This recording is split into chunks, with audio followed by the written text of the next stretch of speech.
Así que a esta hora le damos la más cordial bienvenida a Virgilio Hernández. Qué gusto, asambleísta, gracias por estar con nosotros. Un gusto, también aprovecho la oportunidad para desearle un buen año a usted y desearle un buen año a toda la audiencia que nos sigue, que sigue este importante noticiero, y esperemos que este año sea un año de esperanza para todos los ecuatorianos y ecuatorianas.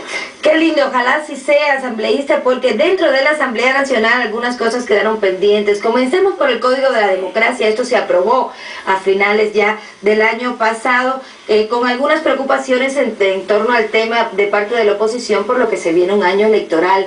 Hay quienes dicen, claro, el Código se aprobó a la medida de Alianza País. Creo que el Código de la Democracia establece, o la reforma básicamente trata de tres aspectos que son primordiales.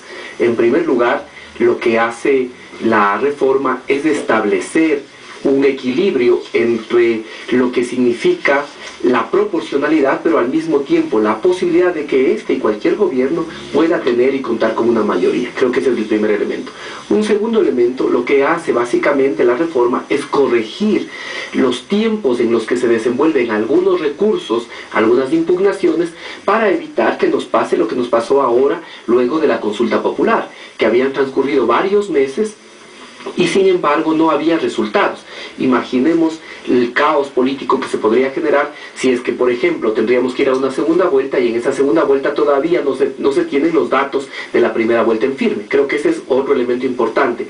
Y un tercer elemento que creo que también es fundamental de la reforma es básicamente clarificar las reglas de la reelección. Tal cual estaba el Código de la Democracia, yo incluso sostengo que era inconstitucional, porque el pueblo ecuatoriano, por ejemplo, elige mandatarios por 4 años. El presidente de la República fue elegido hasta el 24 de mayo del año 2013.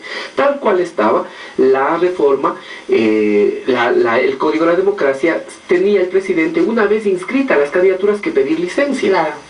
Y eso significaba que el país podía quedarse 5, 6, 7 meses sin tener quien gobierne, porque podría presentarse el caso de que si el presidente y el vicepresidente son candidatos, tendrían que sucederles el presidente y vicepresidentes de la Asamblea. Pero si ellos también son candidatos, entonces prácticamente podía haber un vacío de poder. Creo que estas cosas se han corregido. Me parece que antes que ser una reforma a la medida del movimiento país, es una reforma que permite al país la certeza y la seguridad para que las elecciones puedan desenvolverse con tranquilidad.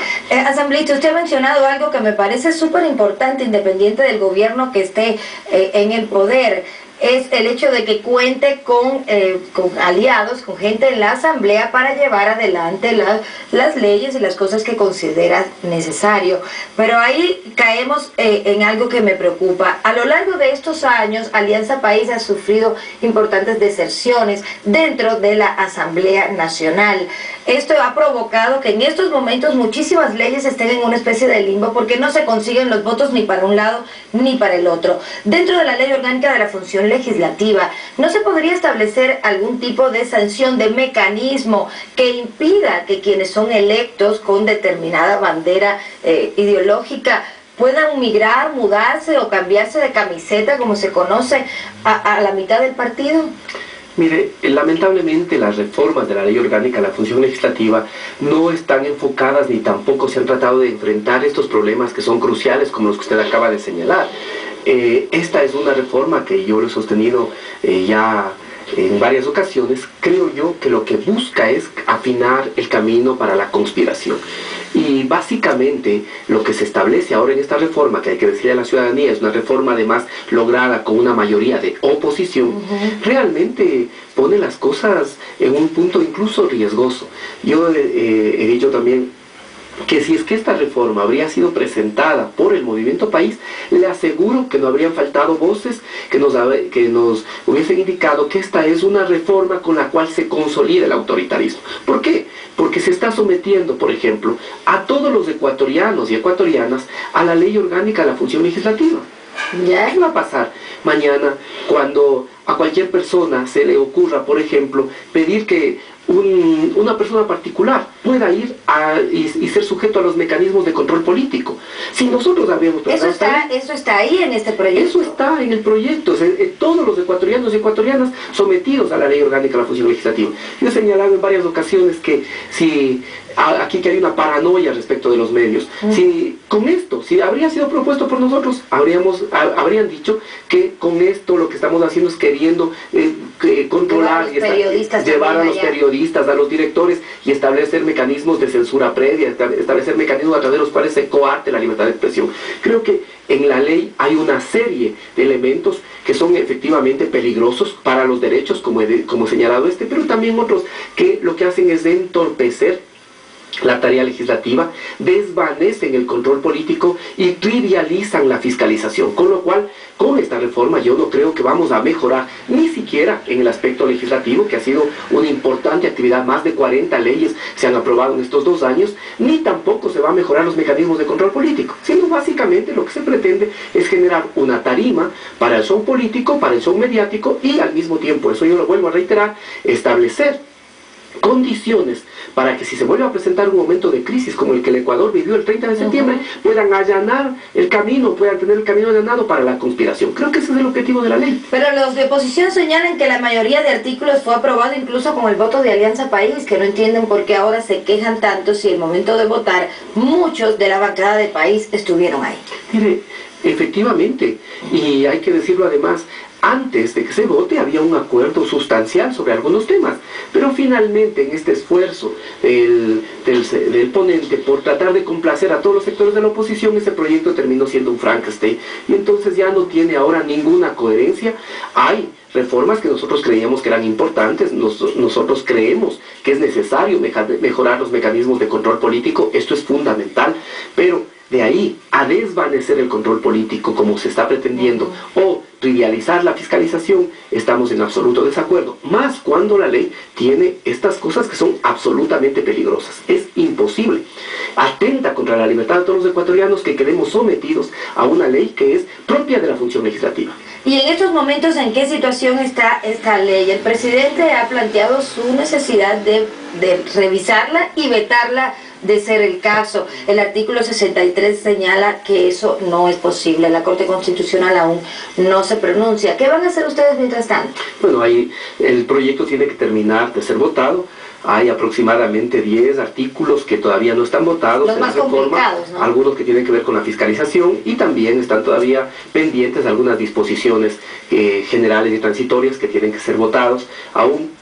Luego de esto, sí, la Corte Constitucional tiene que dirimir, porque hay una clara contraposición entre lo que señala el artículo 137 de la Constitución, que dice que una vez que los proyectos han sido aprobados, esos proyectos tienen que pasar al Ejecutivo para que puedan ser o aprobados o vetados. Y lo que señala el artículo 63 de la Ley Orgánica de la Función Legislativa, que señala que las reformas que se hagan a ese importante cuerpo directamente pasarán al registro oficial.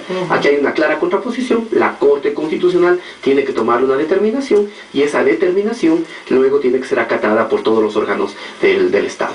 Pero ¿cuál es su opinión, asambleísta? Porque incluso al interior del país hay divergencias sobre si se debe acatar o mantener este artículo 63 o no. ¿Cuál es su opinión personal? Yo creo que aquí hay que siempre mirar los contextos. Estas normas se establecieron en un contexto y en ese contexto también estuvo de acuerdo el Ejecutivo. Pero cuando uno se ve que hay cosas absolutamente peligrosas y no hay la sensatez en las propias fuerzas políticas del legislativo para poder corregir estas cosas que son peligrosas y que yo les he señalado, es necesario establecer los mecanismos y las vías que permitan sobre todo garantizar los derechos de los ecuatorianos y ecuatorianas. ¿Sí? No ha existido razón alguna que les permita o que la oposición entienda de que se estaban poniendo cosas que son absurdas, cosas que complejizan la legislación, van a entorpecer la legislación. Miren lo que dice, por ejemplo, ahora el artículo 40, me parece que es de la reforma, que modifica el artículo 61 de la ley, señala que ahora todas las leyes, una vez que pasaron primero y segundo debate, el texto final antes lo presentaba un ponente. y era la Asamblea la que decidía. Ahora se dice que para presentar el texto final a votación, después de que la ley pasó el primero y segundo debate, que es lo que establece la Constitución, tiene que la Comisión aprobar un texto. ¿Qué significa esto? Que prácticamente una ley que pasó primer debate, segundo debate, que es lo que manda la Constitución, porque no tiene los votos en la Comisión, puede quedar secuestrado, puede quedar prácticamente el proyecto de ley secuestrado. Entonces, ¿dónde está la coherencia que dicen estos señores de que la Asamblea tiene que decidir? Cuando lo que ahora le están permitiendo es que una comisión prácticamente mantenga secuestrados los proyectos de ley. Esto es absurdo, esto va a entorpecer la legislación, esto no es adecuado. Y así uno puede ir revisando varias de las disposiciones, lo único que están es entorpeciendo la legislación, evitando un adecuado control político, trivializando la fiscalización. Por ello, creo yo, que en este contexto y frente a la insensatez con la que actuaban los sectores de oposición, es importante que la Corte Constitucional tome una determinación y, si es necesario, para garantizar los derechos de los ciudadanos y al mismo tiempo corregir estas cosas absurdas e insensatas, creo que el veto podría ser un adecuado mecanismo. Pero un poco insistiendo en el tema del artículo 63, cuando fue aprobado, obviamente en ese momento Alianza País tenía una mayoría considerable. En estos momentos ya no la tiene. Entonces ahí el escenario cambió. Por eso le insisto, asambleísta, ¿no sería necesario revisar algún tipo de sanción, de mecanismo, de control, para que quienes son electos con determinada ideología o determinada tienda política deban mantener la coherencia durante el tiempo para el cual fueron elegidos? Sí, creo que esta es una norma que deberíamos analizarla. Creo que tiene que ver básicamente con que el pueblo ecuatoriano vota por determinadas corrientes políticas y por lo tanto lo que busca es que se mantenga en esa coherencia con esas fuerzas políticas. Miren que hay legislaciones en otras partes del mundo en las que se mantiene siempre, buscan mantener siempre la proporcionalidad de los bloques que inicialmente integran una asamblea legislativa, precisamente para evitar estas dificultades.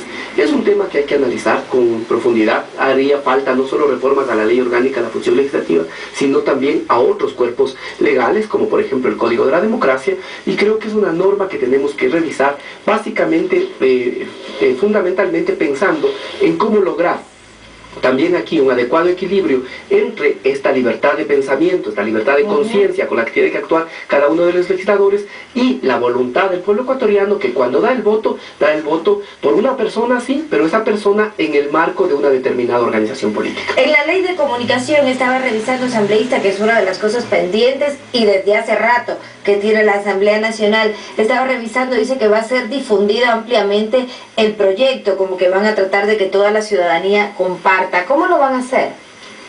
Ya se han establecido mecanismos en otras leyes también, que se publica el borrador previamente a que pueda ser votado por la Asamblea, y esto ayuda a que la sociedad en su conjunto pueda tener una posición respecto de este proyecto de ley. Vea usted que casi 2 años no hemos podido votar este proyecto de ley, y hay que decirlo porque hay poderosos intereses.